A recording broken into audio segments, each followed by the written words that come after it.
ન્યૂઝમાં આપનું સ્વાગત છે। હું રિંકુ। હવે સમાચાર જોઈએ વિસ્તારથી। મહાશિવરાત્રીના પાવન અવસર પર કાપોદ્રા સ્થિત કર્મનાથ મહાદેવ મંદિરે ભક્તિનો મહામેળો જામ્યો।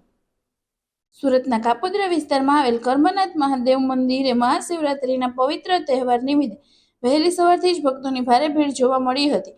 સવારના 6 વાગ્યા સુધીમાં 1 લાખથી વધુ શ્રદ્ધાળુઓએ ભગવાન શિવના દર્શન કરી પ્રસાદી ગ્રહણ કરી હતી। મંદિર પરિસરમાં બમ બમ બોલેના જયઘોષ સાથે ભક્તિમય માહોલ સર્જાયો હતો।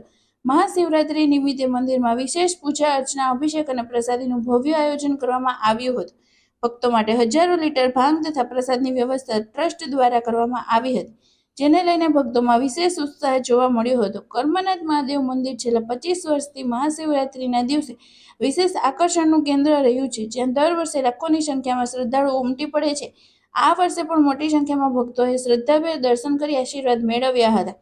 મંદિરના ટ્રસ્ટીઓ તથા કર્મનાથ મહાદેવના સેવકો વહેલી સવારથી જ સેવા કાર્યમાં સતત કાર્યરત રહ્યા હતા અને ભક્તોને કોઈ અસુવિધા ન થાય તે માટે સુચારુ આયોજન કર્યું હતું।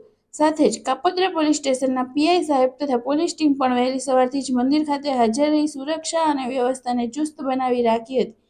સમગ્ર આયોજન શાંતિપૂર્ણ અને સુવ્યવસ્થિત રીતે પૂર્ણ થતા ભક્તોએ ટ્રસ્ટ તથા સેવકોના સેવાભાવની પ્રશંસા કરી હતી। જય કર્મનાથ મહાદેવ।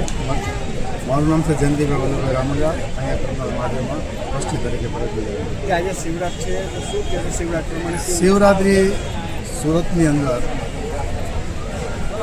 કર્મનાથ મહાદેવ મંદિરમાં આજે લગભગ 25 વર્ષ થયા આ ઉત્સવ રંગે ચંગે અને ભાંગની પ્રસાદીથી ઉજવાઈ રહ્યો છે।